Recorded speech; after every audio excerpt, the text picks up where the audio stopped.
Fai squadra alta con me, squadra bassa. Cosa vuoi che faccia?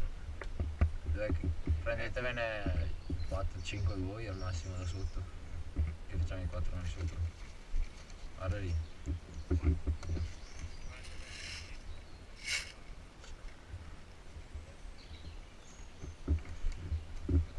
Partite. Sono sempre io nelle Allora, chi è che vuole fare la punta? Chi è il capo? 2, 3, 5, vai tu. Chi guida? Chi fa la punta? Come volete? Io ho fatto la punta anche prima, faccio la punta ancora, dai.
Va bene in quella posizione lì, però non riesco a vedere.